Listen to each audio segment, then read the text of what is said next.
Hello बच्चों, welcome to our YouTube channel. आज हम लोग आगे क्लास 11th का बायो पढ़ने के लिए यहाँ पे सब कुछ है। माई सेल्फ अभय कुमार शाह और मैं आपको क्लास 11th के बायो के बेहतरीन कंसेप्ट पढ़ाने के लिए आज यहाँ पे आ चुका हूँ और उम्मीद करते हैं कि आप भी साथ साथ में हमारे साथ जुड़ चुके होंगे और क्लासेस लेने के लिए तैयार होंगे। आप सबसे बस एक रिक्वेस्ट है, अपने साथ में 4 चीज़ें ज़रूर रख लें, है ना, जो पढ़ने के लिए बहुत ज़रूरी होता है।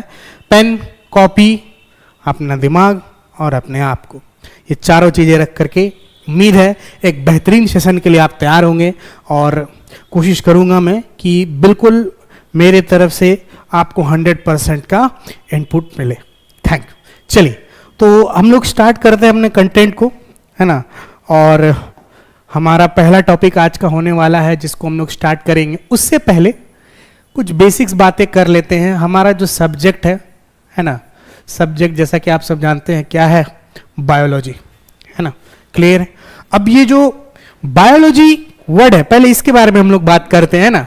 ये जो बायोलॉजी वर्ड है ये 2 वर्ड से मिलके बना है। कितने वर्ड से मिलके बना है? 2 वर्ड से मिलके बना है। पहला है बायो और दूसरा है लॉजी। जहां पे ये जो वर्ड है बायो, इस बायो वर्ड का मतलब होता है लिविंग या लाइफ। वही दूसरा वर्ड जो लोगस है ना, वो जो वर्ड है ग्रीक के एक वर्ड से आया है, लोगस वर्ड से, लॉजी वर्ड, जहां पे लोगस वर्ड का मतलब होता है स्टडी। क्या होता है?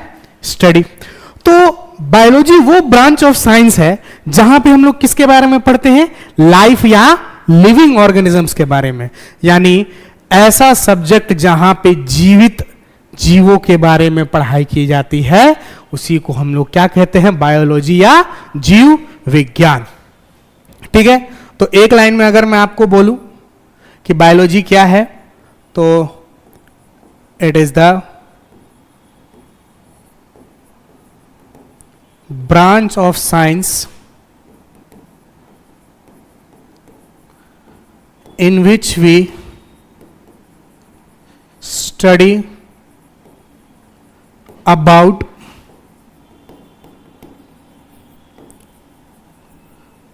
living organisms। क्लियर है ना। तो जहां पे हम लोग लिविंग ऑर्गेनिज्म के बारे में पढ़ाई करते हैं, इसी ब्रांच को हम लोग क्या बोलते हैं? बायोलॉजी। क्लियर है? अच्छा, ये जो बायोलॉजी है आगे चल करके, है ना, सबसे पहले एक फिलोसोफर थे, उन फिलोसोफर का नाम था एरिस्टोटल, हिंदी में जिनको अरस्तु बोलते हैं। बायोलॉजी में सबसे मेजर कंट्रीब्यूशन किसी का अगर हिस्ट्री में रहा है तो वो एरिस्टोटल साहब का रहा है। उन्होंने ही बहुत सारे अर्थ पे इधर उधर बहुत सारे अनेकों जगहों पे जाकर विजिट किया और विजिट करने के बाद उनके हिसाब से उन्होंने बोला कि इस अर्थ पे सिर्फ 2 तरह के ऑर्गेनिज्म हैं। कितने तरह के ऑर्गेनिज्म हैं? 2 तरह के। पहला, जिस ऑर्गेनिज्म को उन्होंने एक कैटेगरी में रखा जिसका नाम था प्लांट, और दूसरा ऑर्गेनिज्म का कैटेगरी है जिसको उन्होंने रखा था एनिमल्स में। तो एरिस्टोटल के हिसाब से there were only 2 organism categories, first is plant and second are animals. So उसी तरह से ये जो बायोलॉजी ब्रांच है, इसको आगे चल करके हम लोग 2 डिफरेंट ब्रांचेस में डिवाइड करते हैं based on the study of 2 types of organisms. जिसमें सबसे पहले जब हम लोग फोकस करते हैं किसके ऊपर? जहां पे बायोलॉजी में जब हमारा फोकस प्लांट्स और प्लांट से रिलेटेड ऑर्गेनिज्म जैसे कि एल्गी हो गए, जब इनके ऊपर हमारा फोकस होता है तो उस केस में इस ब्रांच ऑफ बायोलॉजी को हम लोग क्या बोलते हैं? बॉटनी।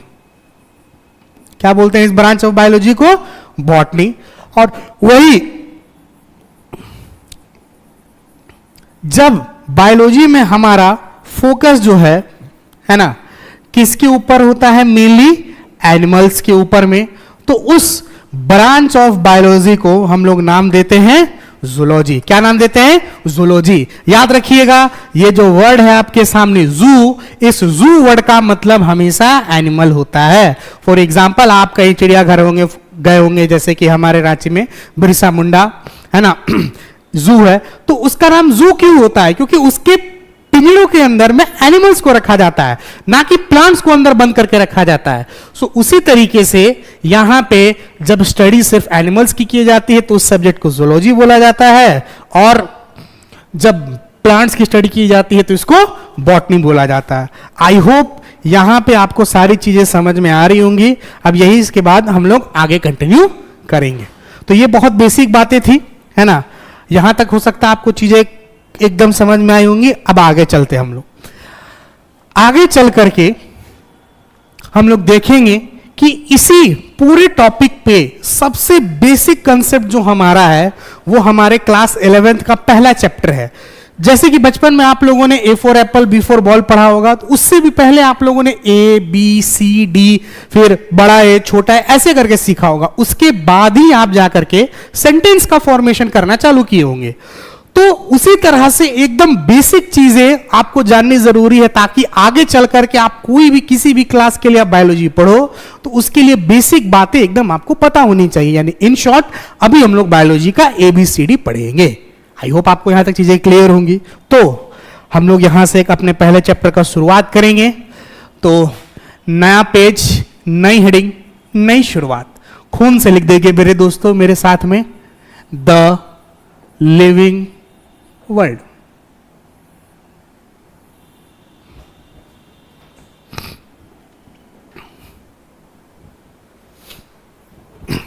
देखिए ये हमारे चैप्टर का बहुत ही क्रूशियल और बहुत ही बेसिक चैप्टर है ना, हमारे सिलेबस का।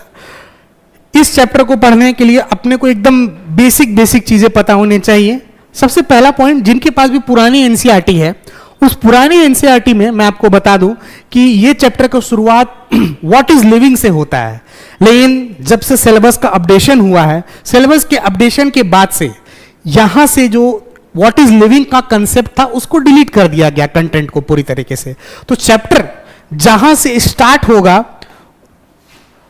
वो टॉपिक है हमारा सबसे पहला biodiversity.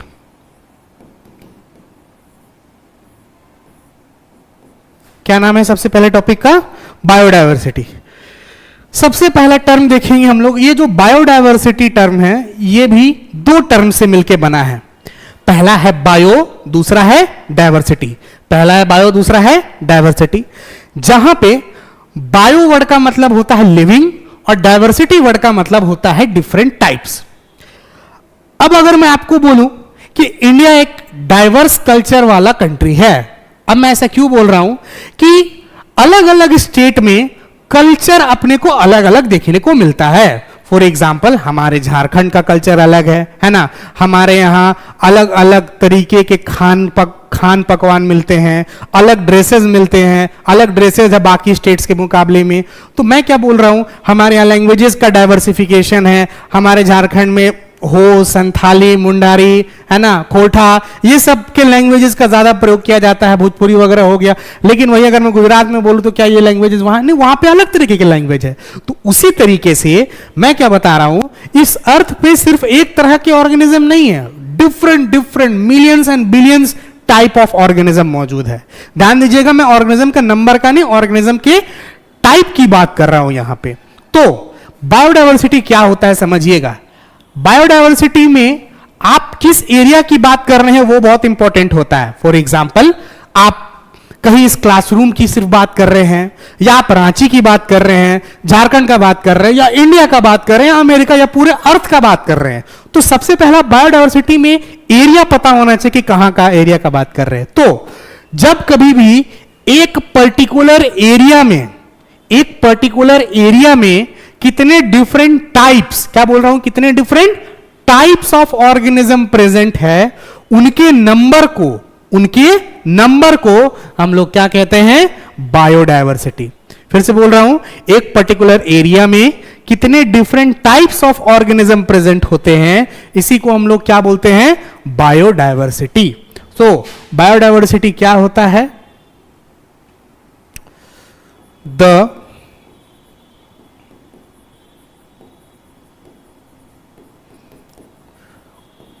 different types of living organisms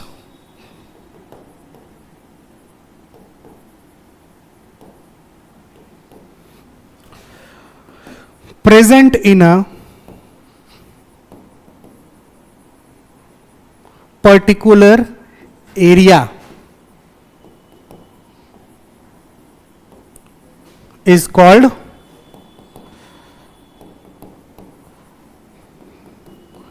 biodiversity. उस एरिया का biodiversity is called its biodiversity.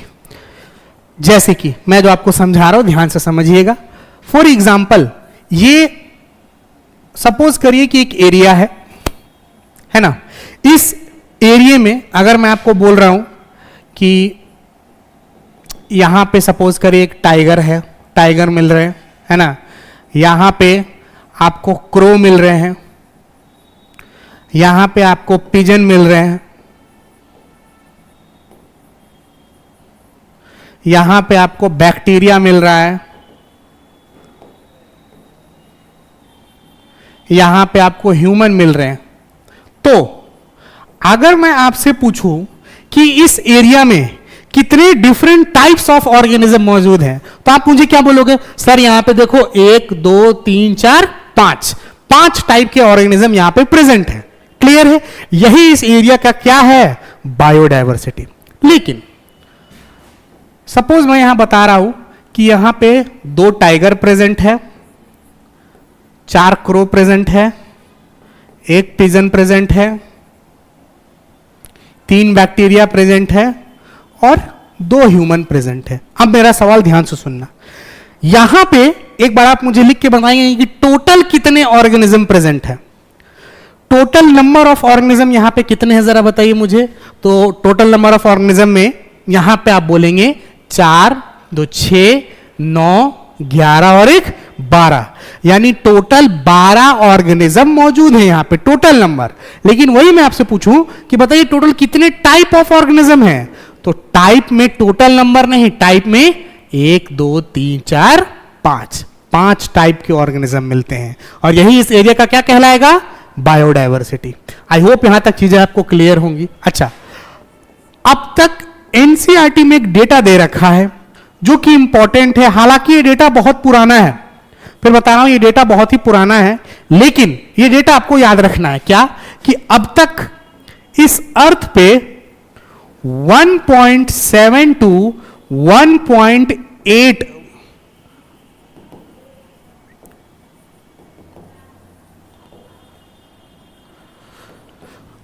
अलग अलग स्पीसीज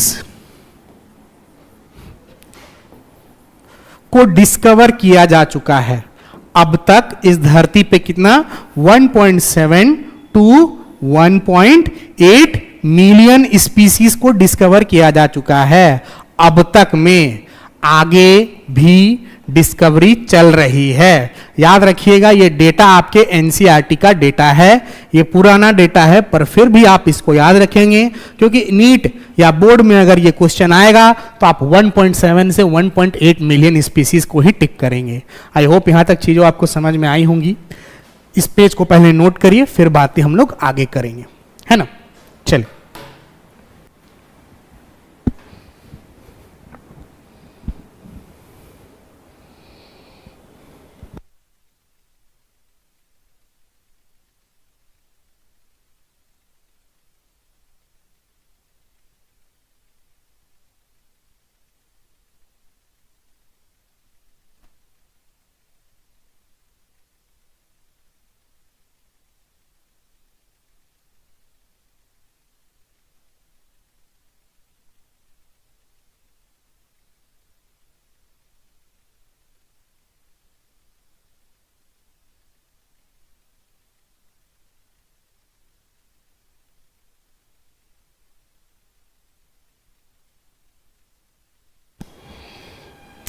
जितने लोग इस क्लास को देख रहे हैं एक बार कमेंट में, है ना, कमेंट में जरा एक बार मुझे बायो बायो टाइप करके दिखाएंगे. जितने भी लोग क्लास कर रहे हैं एक बार मैं भी देखूं कौन कौन लोग क्लास कर रहे हैं. एक बार कमेंट में मुझे बायो बायो लिख के टाइप करके देना. BIO bio.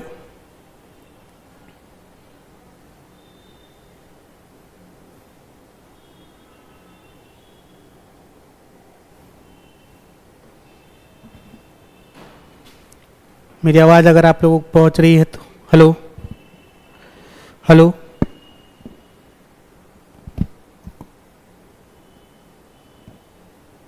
Hello,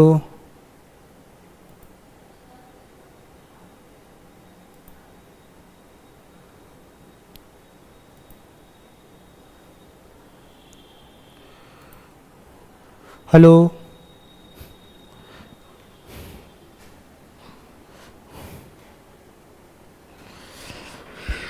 hello, hello. जितने लोगों तक मेरी आवाज़ पहुंच रही है, एक बार ज़रा चैट में मुझे बायो लिख के देना, BIO बायो।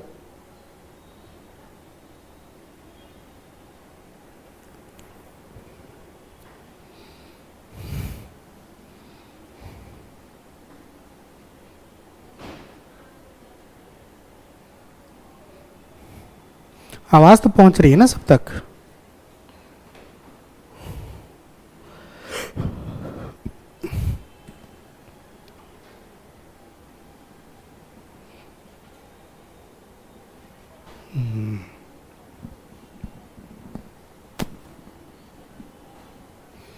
एक का नाम आया, BIO। ठीक है, नहीं बस वही चेक कर रहा था आवाज़ आ रही है कि नहीं पहुंच रही है। चलो यहां तक नोट हो गया होगा तो आगे बढ़े हम लोग।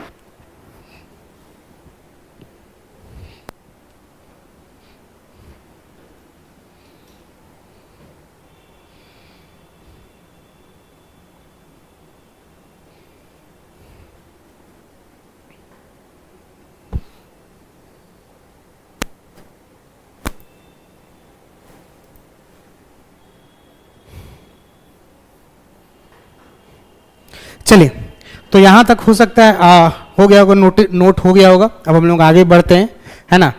ठीक। ऐसे अगर किसी का छूट गया होगा तो टेंशन नहीं लेना, स्लाइड यहीं पर रखा हुआ है, इसको मैं सेव कर दूंगा। चलिए, ठीक, आगे बढ़ते हैं अब हम लोग। तो अब आगे बढ़ते हुए हम लोग क्या करेंगे, इन चीजों को थोड़ा सा आगे सीखेंगे।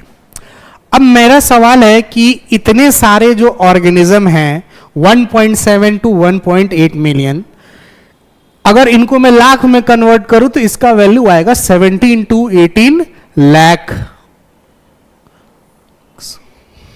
अब 17 से 18 लाख ऑर्गेनिज्म डिफरेंट टाइप्स के, एक तरह के नहीं, डिफरेंट टाइप्स के बता रहा हूं।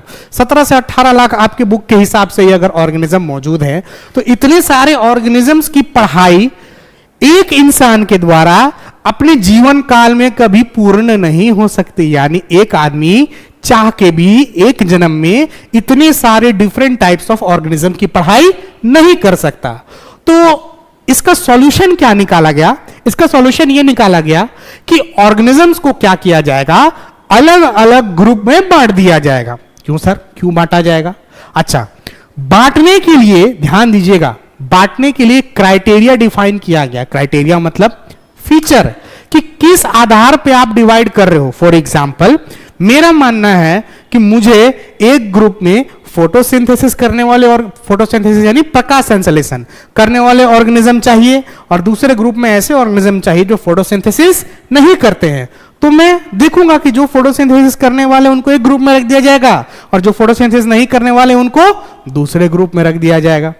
क्लियर है इतना? तो मैं ये कैटेगराइजेशन क्यों किया गया, अब आप समझिएगा। सपोज करिए कि जो फोटोसिंथेसिस करने वाले हैं उनकी संख्या है 1000, मान के चलो, और जो फोटोसिंथेसिस नहीं करने वाले हैं उनकी संख्या है 2000। अब मेरा मन है कि मैं किसी एक ऐसे ऑर्गेनिज्म से पढ़ूं, सर व्हाट इज फोटोसिंथेसिस।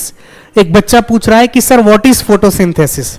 बेटा, फोटोसिंथेसिस वो मेथड है जिससे प्लांट्स यानी जो पेड़ पौधे होते हैं और एल्गी हो गए, बैक्टीरिया हो गए, फोटोसिंथेटिक बैक्टीरिया सनलाइट का इस्तेमाल करके, यानी सूर्य की किरण का इस्तेमाल करके, in presence of CO2, carbon dioxide atmosphere से लेते हैं, पानी सॉइल से लेते हैं, और उसके हेल्प से अपना फूड का फॉर्मेशन करते हैं, that is called as glucose. और ग्लूकोज को फिर आगे स्टार्च के फॉर्म में स्टोर किया जाता है। हिंदी में इसी प्रोसेस को बोला जाता है प्रकाश संश्लेषण।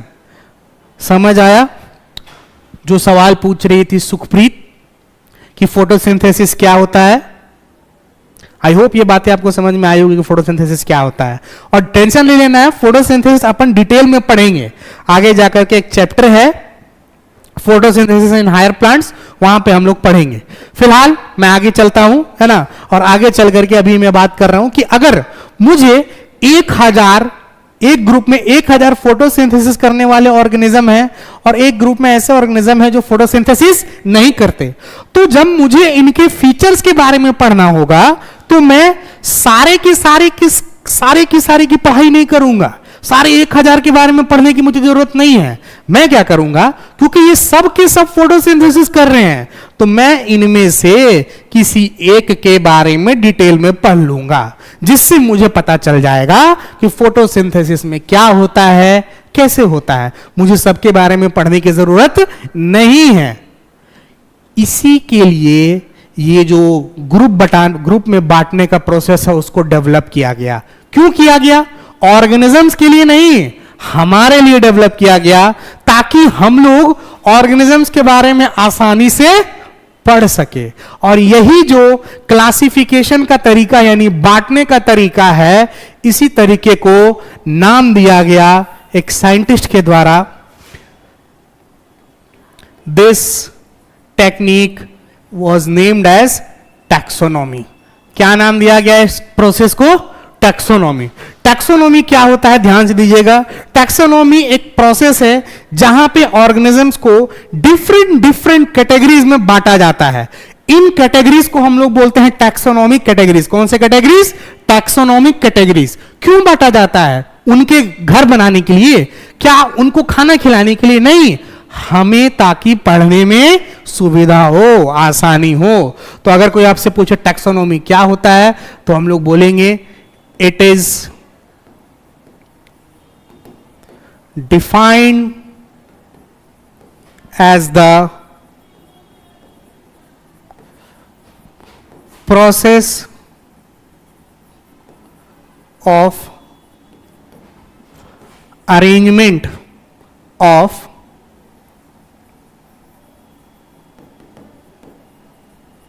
organisms into different taxonomic categories। क्यों? ताकि हमें आसानी हो पढ़ने से। ऑर्गेनिज्म को बेटा हिंदी में जीव बोला जाता है, जीव, है ना। चलिए आगे देखते हैं। टैक्सोनॉमी को डेवलप करने वाले जो बायोलॉजिस्ट थे, उनका नाम आपको ध्यान रखना है कि इट वॉज गिवन बाय, बहुत इंपॉर्टेंट साइंटिस्ट हैं, that scientist is called as Carolus Linnaeus. Important नाम है, ध्यान रखेंगे, एग्जाम में आता है। सो टैक्सोनॉमी को डेवलप करने वाले साइंटिस्ट का नाम क्या था? Carolus Linnaeus. क्या नाम था? Carolus Linnaeus. तो आई होप यहां तक आपको चीजें समझ में आएंगी कि टैक्सोनॉमी क्या है, क्यों डेवलप करने का जरूरत पड़ा, और जिन कैटेगरीज में इनको रखा जाता है, those categories are called as taxonomic categories. ध्यान से सुनिएगा। ये जो टैक्सोनॉमी प्रोसेस है, इस टैक्सोनॉमी प्रोसेस में 4 बेसिक स्टेप्स होते हैं। कितने बेसिक स्टेप्स होते हैं? 4 बेसिक स्टेप्स होते हैं। सो नेक्स्ट है हमारा टॉपिक स्टेप्स ऑफ टैक्सोनॉमी।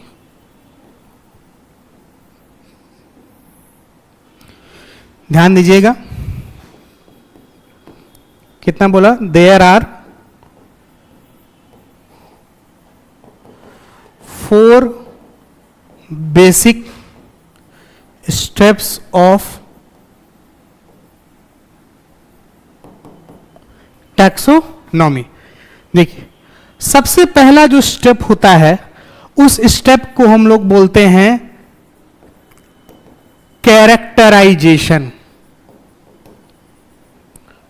दूसरा जो स्टेप होता है उस स्टेप को हम लोग बोलते हैं आइडेंटिफिकेशन। पहला स्टेप हो गया कैरेक्टराइजेशन, दूसरा स्टेप हो गया आइडेंटिफिकेशन, तीसरा स्टेप जो है उस स्टेप को हम लोग बोलते हैं क्लासिफिकेशन, और चौथा स्टेप जो है that step is called as nomenclature. फिर से बता रहा हूं कितने स्टेप्स है क्लासिफिकेशन के, टोटल 4 स्टेप्स है। पहला स्टेप है कैरेक्टराइजेशन, दूसरा स्टेप है आइडेंटिफिकेशन, तीसरा स्टेप है क्लासिफिकेशन, और चौथा स्टेप है नोमेनक्लेचर, MEN है नोमेनक्लेचर। क्लियर है? तो there are 4 basic steps of taxonomy. First step is characterisation, second step is identification, third step is classification, and fourth step is nomenclature. It is written as CICN। Important है, याद रखिएगा, step का यही sequence है। सबसे पहले characterisation होगा, दूसरे स्टेप में आइडेंटिफिकेशन, तीसरे में क्लासिफिकेशन, और चौथे में नोमेनक्लेचर। ध्यान से सुनिएगा, सबसे पहला जो कैरेक्टराइजेशन है ना, कैरेक्टराइजेशन स्टेप क्या होता है, मैं आपको सारे स्टेप धीरे धीरे करके समझाऊंगा। देखिए, कैरेक्टराइजेशन में एक वर्ड आपको दिख रहा होगा, क्या? कैरेक्टर। क्या दिख रहा होगा? कैरेक्टर। इसी का दूसरा नाम है फीचर। हर ऑर्गेनिज्म का अपना अपना कोई ना कोई स्पेसिफिक फीचर्स होते हैं। जैसे कि अगर मैं हमारी बात करूं ह्यूमंस के बारे में, तो हमारा फीचर क्या क्या है? हमारे पास सबसे पहला फीचर है कि हम मैमल्स हैं, समझ में है? हमारे बॉडी के ऊपर external growth of hairs present होता है, समझ में है? और दूसरे, हमारे सारे के सारे के पास नोटोकॉर्ड प्रेजेंट होता है एक स्टेप ऑफ लाइफ में। अभी नोटोकॉर्ड क्या है वो हम लोग एनिमल किंगडम में पढ़ेंगे, तब आपको समझाया जाएगा। फिलहाल हर ऑर्गेनिज्म का अपना एक फीचर होता है। हम लोग मूव कर सकते हैं एक प्लेस से दूसरे प्लेस में, हम फोटोसिंथेसिस नहीं कर सकते हैं। These are all feature. तो कैरेक्टराइजेशन में क्या होता है कि किसी भी ऑर्गेनिज्म के सारे फीचर्स को एक बार आकर के नोट किया जाता है। That step is called as characterisation. दूसरा स्टेप होता है, याद रखिएगा, सारे कैरेक्टर्स को देख करके जो आपको दिख रहा है उन सबको नोट करके रख लीजिए। इसी स्टेप को बोलते हैं कैरेक्टराइजेशन। दूसरा स्टेप होता है आइडेंटिफिकेशन। जो जो कैरेक्टर आपने नोट किए हैं, जैसे कि ऑर्गेनिज्म फोटोसिंथेसिस कर सकता है या नहीं कर सकता है, ऑर्गेनिज्म अपना पोजीशन चेंज कर सकता है कि नहीं कर सकता है, ऑर्गेनिज्म के बॉडी में ब्लड है या नहीं है, ऑर्गेनिज्म के पास सोचने की कैपेबिलिटी है या नहीं है, ये सारे फीचर्स है मैं आपको समझा रहा हूं। इन फीचर्स के बेसिस पे आपको पहचानना है कि वो ऑर्गेनिज्म क्या है, इंसान है, गाय है, बैल है, बकरी है, जो भी आपको पहचानना है, बैक्टीरिया है, फंगस है। तो दूसरा स्टेप क्या कहलाता है? आइडेंटिफिकेशन। तीसरा स्टेप जो अभी तक मैंने आपको पढ़ाया है वो स्टेप क्या कहलाता है? क्लासिफिकेशन। क्लासिफिकेशन कहने का मतलब क्या है कि जो जो कैरेक्टर्स को आपने नोट किया है उस बेसिस पे ऑर्गेनिजम्स को अलग अलग कैटेगरीज में क्या करना? क्लासिफाई करना, यानी बांट देना। इसी स्टेप को बोलते हैं हम लोग क्लासिफिकेशन। क्लियर है? और चौथा स्टेप है नोमेनक्लेचर। नोमेनक्लेचर को हिंदी में हम लोग नाम देते हैं, हिंदी में हम लोग बोलते हैं नामकरण। क्या बोलते हैं हिंदी में? नामकरण। देखिए, ये जो नोमेनक्लेचर है इसको पॉइंट ध्यान से समझिएगा। यहां पे क्या होता है, हर ऑर्गेनिज्म को, क्या बोल रहा हूं, हर ऑर्गेनिज्म को एक यूनिक नाम दिया जाता है। अब यूनिक नाम का मतलब क्या है समझाता हूं। दूसरा, इसको यूनिवर्सली एक्सेप्टेड नाम दिया जाता है, यानी ऐसा नाम जो यूनिक हो और दूसरा यूनिवर्सली एक्सेप्टेड हो। मैं आपको समझाता हूं एक घटना, ध्यान से समझिएगा। सपोज करिए कि एक लड़का है, एक क्लास है, उस क्लास में अंकित नाम के 6 बच्चे, 6 स्टूडेंट्स हैं। क्लियर है? अब मैंने बोला क्लास में बैठे हुए कि अंकित जाओ उठो और क्लास के बाहर चले जाओ। अब मैंने एक अंकित को बोला बाहर जाने के लिए, लेकिन क्लास में टोटल कितने अंकित है? 6 अंकित है। अब कंफ्यूजन ये होगा कि कौन से अंकित को बोला जा रहा है। क्या अंकित का नाम यहां पे यूनिक है? नहीं, यूनिक मतलब इकलौता अंकित इस क्लास में नहीं है। उस नाम के कई और भी इंसान उस क्लास में पढ़ रहे हैं। तो यूनिक होने का मतलब है कि उसके जैसा नाम किसी और दूसरे का नहीं होना चाहिए। तो नाम देने में याद रखिएगा, जब भी हम ऑर्गेनिजम्स का नाम देते हैं उनका नाम यूनिक होना चाहिए। क्लियर है? अच्छा, इसके बाद में ध्यान दीजिएगा। अब सपोज करिए कि मैं एक अंकित है, मेरे क्लास में पढ़ता है, मेरा दोस्त है वो, मैं उसके घर गया और घर का पता मुझे खोजते खोजते उसके घर के पास पहुंचा। तो घर के पास खड़े 2 आदमी से मैंने पूछा कि भैया अंकित को कहीं देखा है क्या? तो वो बोलेंगे अंकित? कौन सा अंकित? मैंने बोला अरे XYZ स्कूल में पढ़ता है मेरे साथ में। बोला अंकित नाम के तो किसी आदमी को हम लोग जानते ही नहीं हैं। अरे मैंने बोला वो देखो साइकिल से चलता है, बाइक से भी नहीं आता, साइकिल से आता है। आगे उन्होंने बोला देखो भाई हम किसी अंकित नाम के आदमी को नहीं जानते हैं। मैंने बोला यार गजब है, इसको अंकित के बारे में नहीं पता। अब थोड़ी दूर से मैंने जब देखा तो उधर से अंकित चलता हुआ आ रहा था, है ना। तो मैं पीछे पलट के देखा, मैंने आवाज दिया इधर, मुझे लगा अंकित है। तब तक में पीछे से एक आदमी चिल्लाता है ओए कल्लू, कहां था? मैंने बोला कल्लू? इसका नाम कल्लू है? बोला हाँ, घर का नाम कल्लू और स्कूल का नाम अंकित है। अब बताइए यहां पे कंफ्यूजन होने का सबसे बड़ा रीजन क्या था कि एक ही आदमी के अलग अलग जगह पे अलग अलग नाम है। तो यही प्रॉब्लम है ऑर्गेनिजम्स के नेमिंग में कि ऑर्गेनिजम्स के जो नाम होने चाहिए वो यूनिक होने चाहिए और पूरी दुनिया में उनको सेम नाम से जाना जाना चाहिए। मैं आपको बताऊं, जैसे कि ये CAT कैट, इसको तो जानते ही होंगे सब, कैट माने बिल्ली। अब इंडिया में कॉमनली कैट को हम लोग क्या बोलते हैं? बिल्ली, है ना। चाइना में जब आप जाओगे तो इसी को हम लोग बोलते हैं जाओ माओ। क्या बोलते हैं इसको? जाओ माओ। अच्छा, थाईलैंड में जाओगे तो इसको हम लोग कोट बोलते हैं और जापान में इसको काटो बोलते हैं, है ना। और USA में कैट को कैट ही बोलते हैं। अब मेरा ये सवाल है कि अलग अलग जगह पे इस कैट के नाम अलग अलग है कि नहीं है। यही प्रॉब्लम थी नेमिंग्स में जो साइंटिस्ट को फेस करना पड़ा कि लोग इन सारे नेम्स को हम लोग बोलते हैं लोकल नेम। अभी लोकल नेम बड़ा समस्या था कि अलग अलग जगहों पे ऑर्गेनिज्म का नाम क्या हो जाता है? अलग अलग।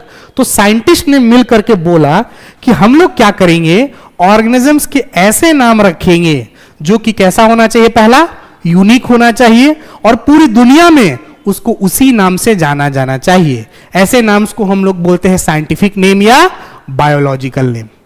यहां तक चीजें समझ में आई तो याद रखिएगा, स्टेप्स ऑफ टैक्सोनॉमी टोटल कितने हैं? 4। पहला है कैरेक्टराइजेशन, दूसरा है आइडेंटिफिकेशन, तीसरा है क्लासिफिकेशन और चौथा है नोमेनक्लेचर। यहां तक चीजें समझ में आई? अगर कोई डाउट है तो आप अभी पूछ लीजिए।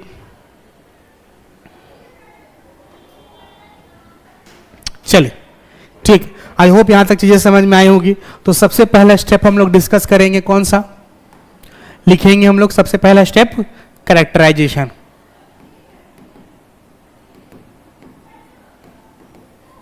कैरेक्टराइजेशन क्या होता है?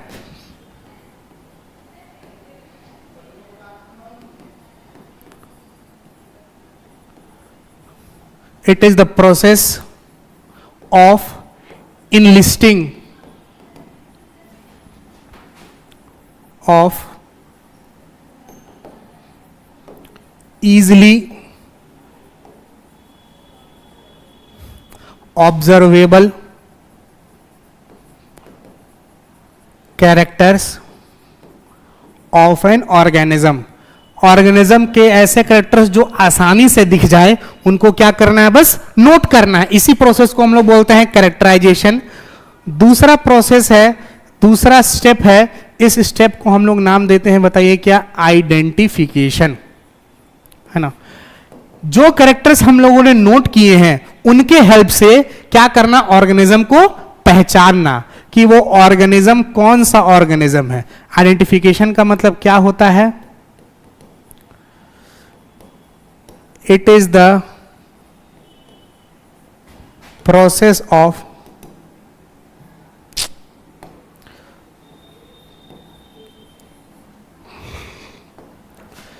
it is the process of identifying the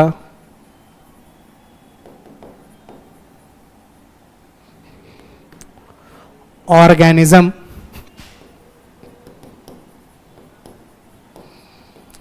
with the help of noted characters। जो भी कैरेक्टर्स आपने नोट किए हैं उनके बेसिस पर ऑर्गेनिज्म की पहचान करना, इस स्टेप को हम लोग क्या बोलते हैं?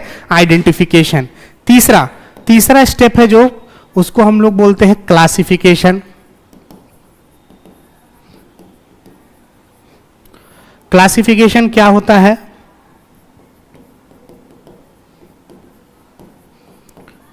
It is the process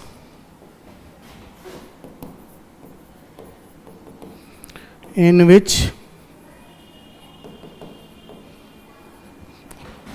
organisms are grouped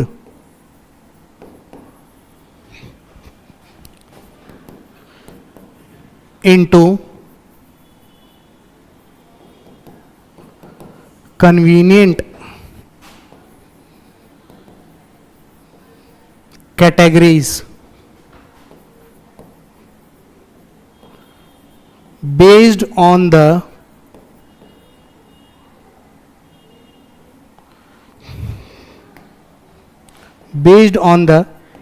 easily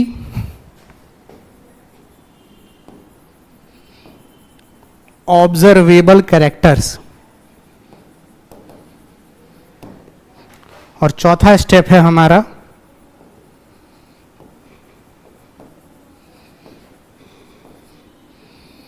nomenclature।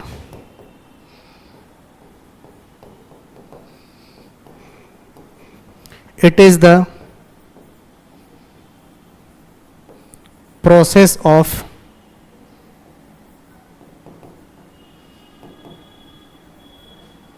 giving a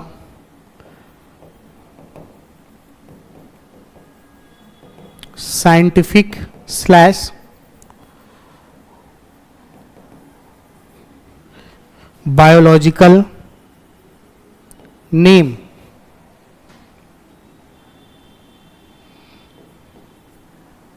to each organism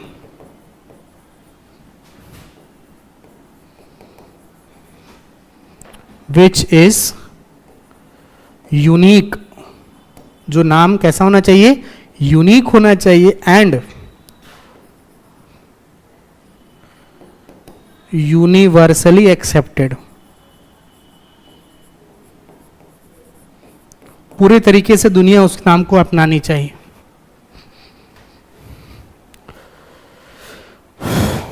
note करिए।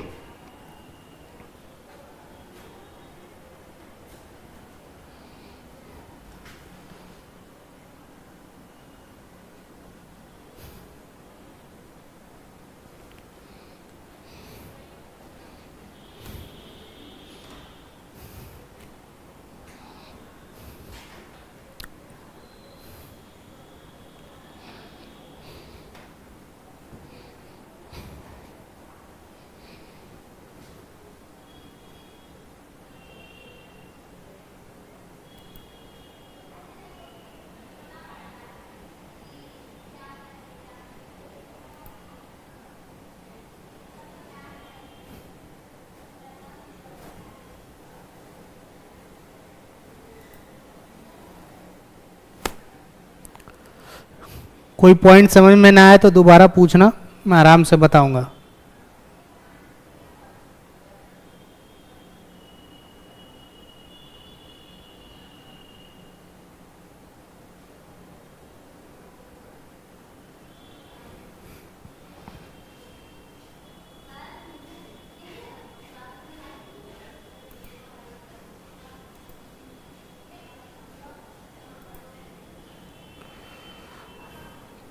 गणेश करमाले, और कोई डाउट? सुखप्रीत, कोई और डाउट? डाउट जरूर पूछिएगा आपने, क्लियर करके अच्छे से, छोड़ने नहीं देना डाउट को।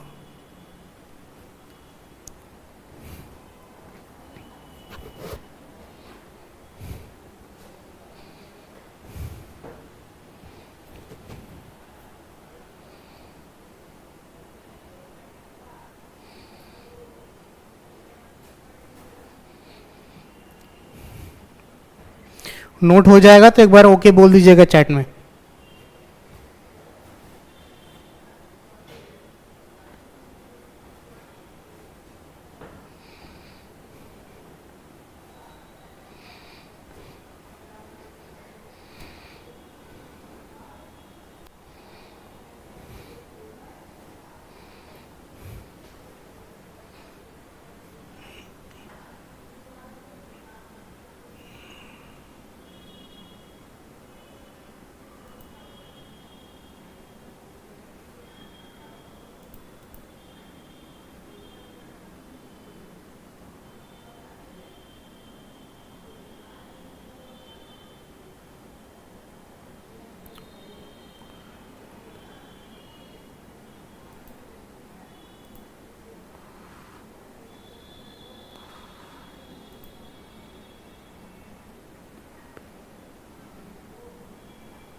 सबको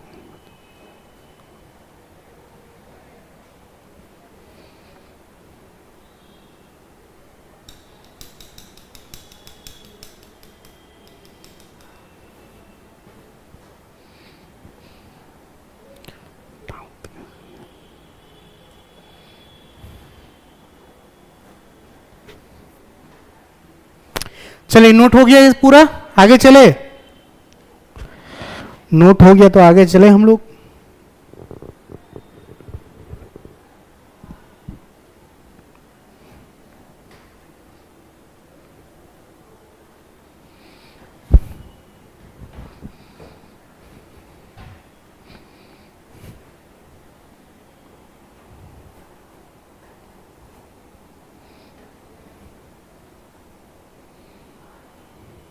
ठीक, चल, तो आई होप यहां तक आपको चीजें क्लियर होंगी कि टैक्सोनॉमी के कितने स्टेप्स होते हैं। टोटल बेसिक 4 स्टेप्स होते हैं, है ना। और आगे अभी हम लोग देखेंगे, देखिएगा ध्यान से। अब ये जो नोमेनक्लेचर है ना, यानी जो नाम रखने का टेक्निक है, बहुत सारे बायोलॉजिस्ट आए और उन्होंने अलग अलग तरह के नाम रखने का सुझाव दिया। कई तरह के बात वगैरह हुए साइंटिस्ट के बीच में, और लोगों ने बोला कि नाम रखना चाहिए अपने को इस तरीके से, उस तरीके से। तो सबको तो नहीं, बस एक तरह के नाम रखने की टेक्निक को मंजूरी मिली जो आज तक चल रहा है अपने साथ में, है ना। And that technique of nomenclature is known as binomial nomenclature. ध्यान दीजिएगा, इंपॉर्टेंट पॉइंट है ये। देखिए, नोमेनक्लेचर का जो सबसे वेल एक्सेप्टेड मॉडल जो आज के समय में चल रहा है वो है बाइनोमियल नोमेनक्लेचर। ध्यान दीजिएगा, ये बाइनोमियल वर्ड भी दो तरह के पार्ट में इसको हम ब्रेक कर सकते हैं। पहला है बाई और दूसरा है नोमियल। जहां पे बाई वर्ड का मतलब, यहां पे बायो नहीं है, याद रखिएगा, यहां पे बाई है। बाई वर्ड का मतलब होता है दो। कितना होता है? दो। और नॉम वर्ड का मतलब होता है पार्ट्स। तो ऐसा नाम करने का टेक्निक जहां पे हर ऑर्गेनिज्म को एक ऐसा नाम दिया जाता है जहां पे उसके नाम के कितने पार्ट्स होते हैं? 2 पार्ट्स। कितने पार्ट्स होते हैं? 2 पार्ट। यानी हर ऑर्गेनिज्म को जो साइंटिफिक या बायोलॉजिकल नेम दिया जाता है उसके 2 पार्ट होते हैं। अब मैं आपको समझाता हूं पहले हमारे ही नाम से। फॉर एग्जाम्पल, किसी का नाम है, सपोज करिए आलोक शर्मा। अब ये जो आलोक शर्मा मैंने बताया, इसके नाम के भी दो पार्ट्स आपको दिख रहे होंगे। पहला है आलोक, पहला है आलोक और दूसरा है शर्मा। उसी तरह से ऑर्गेनिजम्स के जितने भी साइंटिफिक या बायोलॉजिकल नेम होंगे उसके भी कितने पार्ट्स होने चाहिए? 3 पार्ट्स होने चाहिए। यह टेक्निक कहता है क्या? Binomial nomenclature. यानी बाइनोमियल नोमेनक्लेचर क्या होता है? The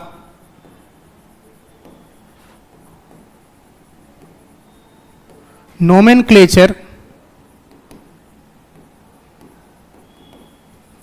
in which each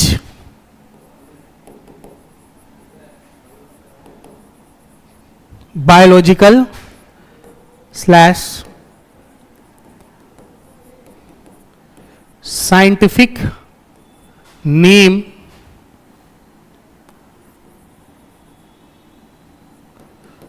consists of 2 parts। कितने पार्ट्स होते हैं हर नाम के? यहां पे 2 पार्ट्स होते हैं। ध्यान दीजिएगा, हर नाम के यहां पे 2 पार्ट बताए गए हैं जो मैं आपको पहले समझाता हूं। देखिए ध्यान से, सपोज करिए कि ये एक बायोलॉजिकल नेम है ना। अब एक जो बायोलॉजिकल नेम होगा ना, इस बायोलॉजिकल नेम में हर नाम के 2 पार्ट होंगे। क्लियर है? तो जो सबसे पहला पार्ट होता है यहां पे, द फर्स्ट पार्ट, इस फर्स्ट पार्ट को हम लोग बोलते क्या है बताइए? ये पहला पार्ट कहलाता है जेनरिक नेम। क्या बोलते हैं इसको? Generic name. उसी तरह से इसके नाम का जो दूसरा पार्ट होगा, है ना, उस दूसरे पार्ट को हम लोग स्पेसिफिक एपिथेट बोलते हैं। क्या बोलते हैं? Specific epithet. यानी फिर बता रहा हूं, हर बायोलॉजिकल नेम के 2 पार्ट होंगे। पहला पार्ट कहलाएगा जेनरिक नेम, दूसरा पार्ट कहलाएगा स्पेसिफिक एपिथेट। अब क्या होता है सुनिए ध्यान से। बच्चे क्या करते हैं, इसको पढ़ते हैं और आगे जाकर के सीधा बच्चा एग्जाम में बोलता है कि पहला पार्ट कहलाता है जीनस और दूसरा पार्ट कहलाता है स्पीसीज। नहीं, याद रखिएगा, पहला पार्ट कहलाता है जेनरिक नेम, दूसरा पार्ट कहलाता है स्पेसिफिक एपिथेट। लेकिन सर हमने तो शायद सुना है कि पहला पार्ट को जीनस बोलते हैं। थोड़ा सा यहां पे आप टेक्निकली गलत है, ध्यान दीजिएगा।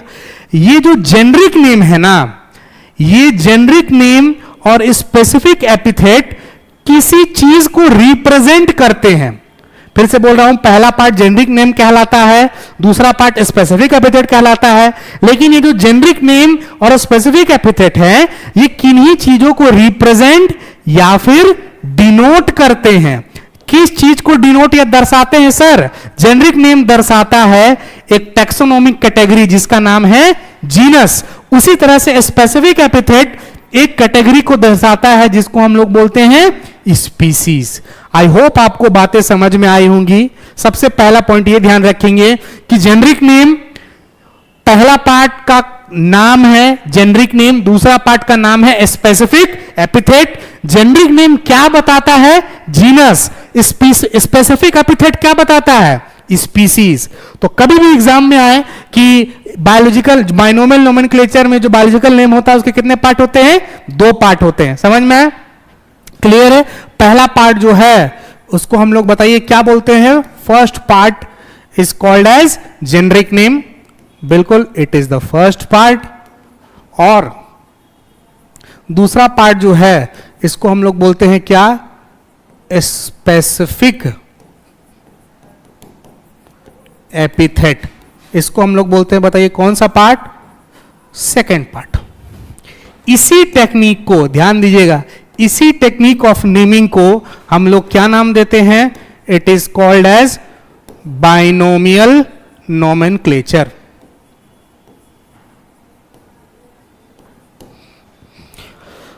तो बाइनोमियल नोमेनक्लेचर क्या होता है, समझ में आया कि नहीं आया? फिर बता रहा हूं। हाँ, इस टेक्निक के हिसाब से हर बायोलॉजिकल नेम के कितने पार्ट्स होंगे? 2 पार्ट। पहला पार्ट जो है ना, पहला पार्ट जो है, पहले पार्ट को हम लोग क्या बोलते हैं? First part is called as generic name. Second part जो है इसको हम लोग क्या बोलते हैं? Specific epithet. और ये जो जेनरिक नेम है ये बताता क्या है? जीनस को बताता है। स्पेसिफिक एपिथेट किस चीज को रिप्रेजेंट या बताता है? स्पीसीज को। कभी भी एग्जाम में आप ऐसा नहीं करेंगे कि पहले पार्ट को आप जीनस बोल देंगे, नहीं, पहला पार्ट कहलाता है जेनरिक नेम, डिनोट करता है जीनस को, दूसरा पार्ट स्पेसिफिक एपिथेट कहलाता है और डिनोट करता है स्पीसीज को। यहां तक चीजें क्लियर है? जैसे कि मैं आपके सामने एग्जाम्पल के तौर पे लिखता हूं, उससे पहले एग्जाम्पल लिखने के पहले एक और पॉइंट आप ध्यान रखेंगे कि ये जो टेक्निक है, नोमेनक्लेचर का ये जो टेक्निक है ना, इसको डेवलप करने वाले जो या इसको देने वाले जो बायोलॉजिस्ट थे वो कोई और नहीं, हमारे अपने कैरोलस लीनियस थे।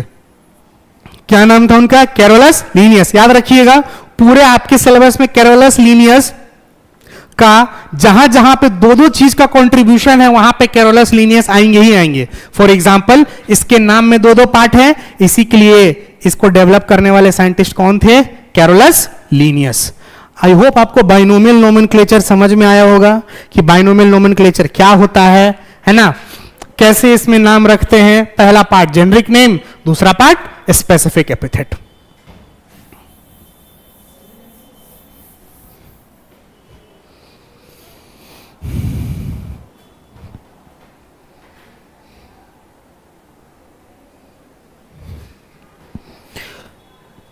अब देखिएगा, ध्यान से सुनिएगा, ये जो बाइनोमियल नोमेनक्लेचर है इसमें जो नाम होता है ना, अब मैं अगर बोल रहा हूं कि चलिए किसी भी ऑर्गेनिज्म का दो पार्ट में नाम है, अब मैं बोल रहा हूं चलो RAT रैट, ये जो होता है ना, आज से इसका जो साइंटिफिक नेम होगा ना वो होगा चूहा चूहा। क्या होगा? चूहा चूहा। अब मेरा सवाल है, क्या ये सिर्फ मेरे कहने से पॉसिबल है कि मैं बोल दूं आज से तुम्हारा नाम ये, तो उस ऑर्गेनिज्म का नाम वो रखा जाएगा? नहीं, ऐसा नहीं हो सकता। कुछ कोड्स हैं जो कोड्स के अनुसार ही आप उनका नाम रख सकते हो किसी भी ऑर्गेनिज्म का, और वो मैं तय नहीं करते हैं, वो अलग बड़े बड़े साइंटिस्ट की एक कमिटी होती है। तो इन्हीं कमिटी ने मिलकर के ऑर्गेनिजम्स के बायोलॉजिकल नेम के लिए कि बायोलॉजिकल नेम कैसे रखना है और क्या रखना है, कौन से नाम को मंजूरी देना है और कौन से नाम को मंजूरी नहीं देना है, इसके लिए इन्होंने कमिटी के कुछ कोड्स बनाए हैं। पहला जो कोड है उसको हम लोग बोलते हैं ICBN। क्या बोलते हैं? ICBN। ये ICBN क्या होता है, ध्यान से सुनिएगा। ICBN का फुल फॉर्म होता है international codes, international codes for botanical nomenclature. कौन सा नोमेनक्लेचर? Botanical nomenclature. उसी तरह से एक और है कोड्स जिनका नाम है, एक मिनट, कलर भी ना एकदम अच्छा नहीं आता इसका। हाँ, उसी तरह से एक और कोड है जिसका नाम है ICZN। इसका फुल फॉर्म भी क्या होगा, ध्यान रखेंगे आप, इसका फुल फॉर्म है international code of zoological nomenclature.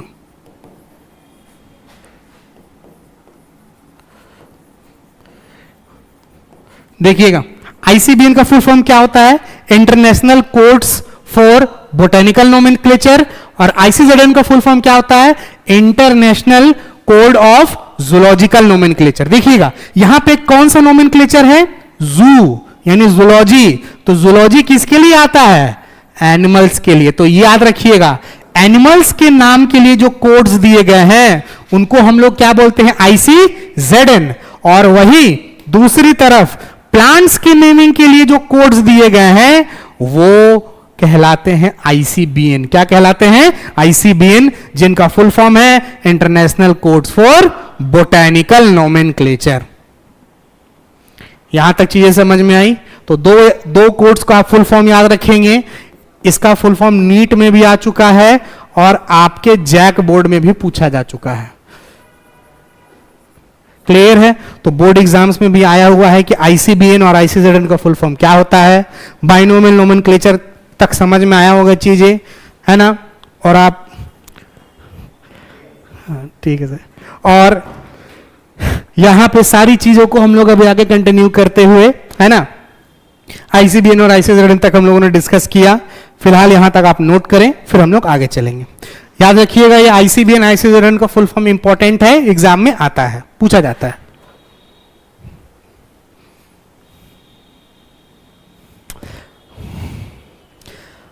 अगर हैंडराइटिंग में थोड़ा बहुत भी प्रॉब्लम हो रहा है तो सॉरी दोस्तों, थोड़ा सा मैनेज आपको करना पड़ेगा, क्योंकि एक्चुअल में हैंडराइटिंग अब तो चेंज कर नहीं सकते, है ना? तो सॉरी, थोड़ा सा इसी से आपको मैनेज करना होगा अभी।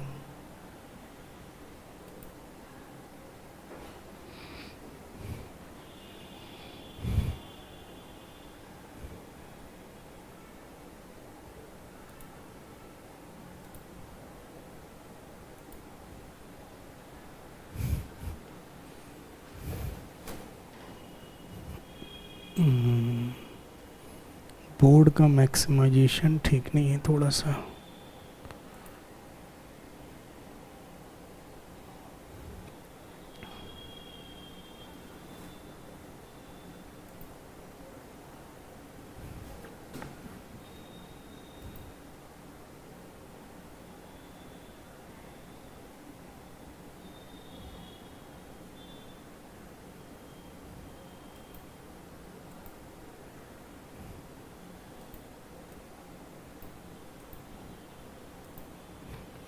चलिए, यहां तक नोट हो गया होगा सपोज, है ना?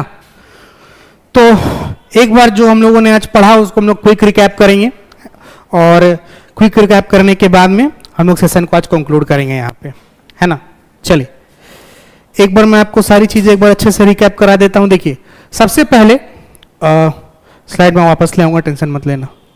देखिए, सबसे पहले हम लोगों ने नॉर्मल इंट्रो पढ़ा कि ये जो बायोलॉजी है ना, बायोलॉजी जो होता है ये दो वर्ड से मिलकर बना है, पहला है बायो, दूसरा है लॉजी। जहां पे बायो वर्ड का मतलब होता है लाइफ या लिविंग, और लॉजी वर्ड जो है जो ग्रीक के लोगस वर्ड से आया, जिसका मतलब होता है स्टडी, यानी ऐसा ब्रांच ऑफ साइंस जहां पे हम लोग बेसिकली लाइफ या लिविंग फॉर्म्स के बारे में पढ़ते हैं। इसको हम लोग आगे चल करके दो ब्रांच में डिवाइड करते हैं, पहला है बॉटनी, दूसरा है जूलॉजी। जब बॉटनी के बारे में हम लोग पढ़ते हैं तो इसमें हम लोग बेसिकली प्लांट्स के बारे में पढ़ेंगे, और जूलॉजी में हम लोग किसके बारे में पढ़ते हैं? एनिमल्स के बारे में पढ़ते हैं। अच्छा, फिर उसके बाद में हम लोग आगे देखें द लिविंग वर्ल्ड में सबसे पहला टॉपिक जो हमारा था वो था बायोडायवर्सिटी। अब देखिएगा ध्यान से, बायोडायवर्सिटी में क्या था? दो टर्म था, पहला था बायो, दूसरा था डायवर्सिटी। बायोडायवर्सिटी में बायो वर्ड का मतलब होता है लाइफ, और डायवर्सिटी वर्ड का मतलब होता है डिफरेंट टाइप्स ऑफ ऑर्गेनिजम्स। जहां पे एक पर्टिकुलर एरिया में कितने डिफरेंट टाइप ऑफ ऑर्गेनिज्म मिल रहे हैं, वो उस एरिया का क्या कहलाता है? बायोडायवर्सिटी कहलाता है। दूसरा, अब तक आपके बुक के हिसाब से अर्थ पे 1.7 टू 1.8 मिलियन स्पीसीज अलग अलग ऑर्गेनिजम्स के डिस्कवर हो चुके हैं, जिसको आप लाख में कैलकुलेट करेंगे तो 17 से 18 लाख आएगा। समझ में है? अच्छा, इसके बाद फिर हम लोगों ने क्या देखा? इसके बाद हम लोगों ने देखा टैक्सोनॉमी के बारे में, कि इतने सारे ऑर्गेनिजम्स के बारे में पढ़ पाना पॉसिबल था नहीं, तो इसी के लिए क्या किया गया? ऑर्गेनिजम्स को हमारी सुविधा के लिए, ताकि हम उनको आसानी से पढ़ सके, उसके लिए उनको अलग अलग ग्रुप में बांट दिया गया। इसी अरेंजमेंट को नाम दिया गया टैक्सोनॉमी। समझ में है? अच्छा, ये टैक्सोनॉमी का टेक्निक किसने डेवलप किया था? सर कैरोलस लिनियस साहब ने। इंपॉर्टेंट है, याद रखिएगा। इसके लिए इनको फादर ऑफ टैक्सोनॉमी भी बोलते हैं, है ना? ये पॉइंट नोट कर लीजिएगा एक बार, ये पॉइंट शायद मिस हो गया था। कैरोलस लिनियस साहब को हम लोग फादर ऑफ टैक्सोनॉमी भी बोलते हैं, फादर ऑफ टैक्सोनॉमी, है ना? फादर ऑफ टैक्सोनॉमी किसको बोलते हैं? कैरोलस लिनियस को। No sir, just the blue coloured word is not clearly visible. Okay okay okay okay, sorry sorry sorry.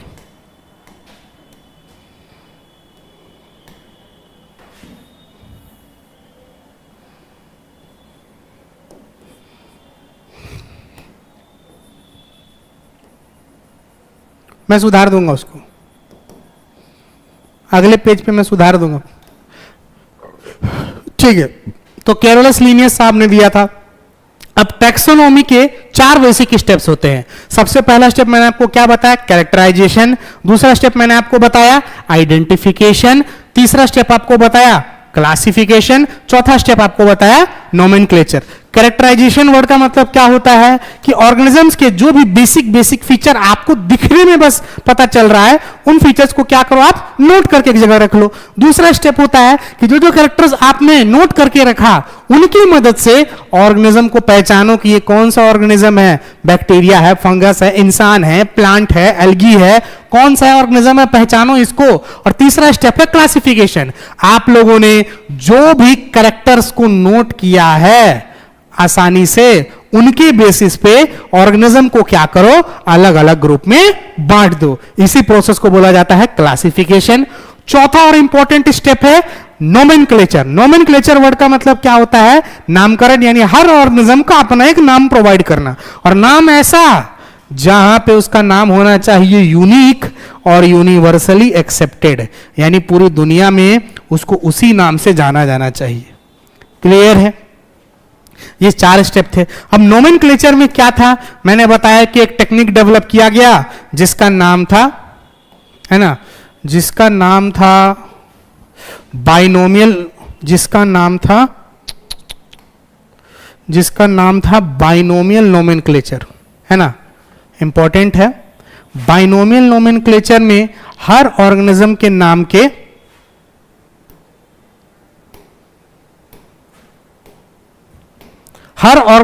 नाम के कितने पार्ट होते हैं, 2 पार्ट होते हैं।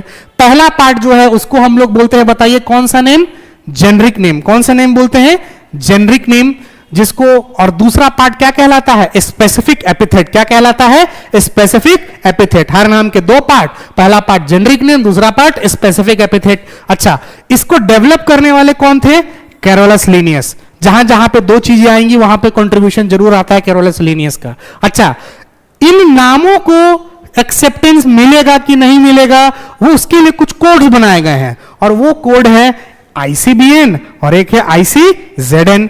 जहां पे ध्यान से सुनिएगा और समझिएगा, है ना,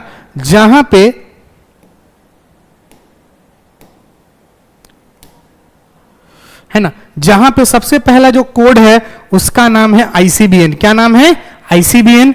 और जो दूसरा कोड है उसका नाम है ICZN। ICBN का फुल फॉर्म है international codes for botanical nomenclature. Botanical यानी किसके लिए, प्लांट्स के लिए, और ICZN मतलब international code of zoological nomenclature. ये किसके लिए बताइए, एनिमल्स के लिए।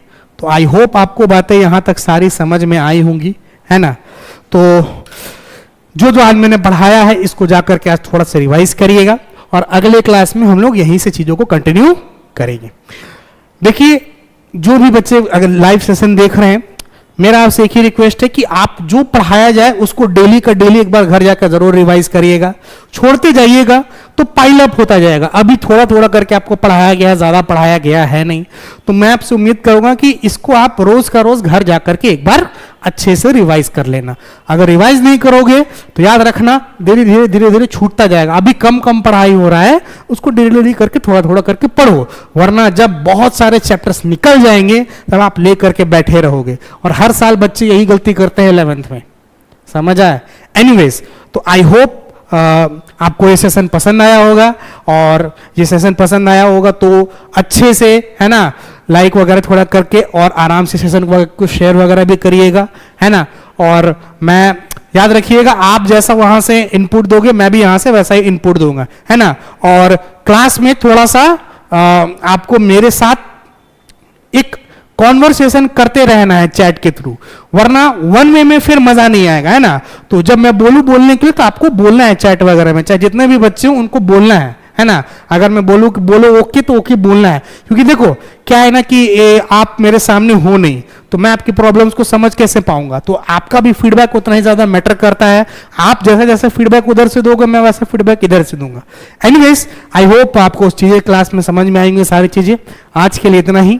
Thank you very much. मिलते हैं आपसे अगले एपिसोड में, तब तक के लिए जय भारत। Thank you.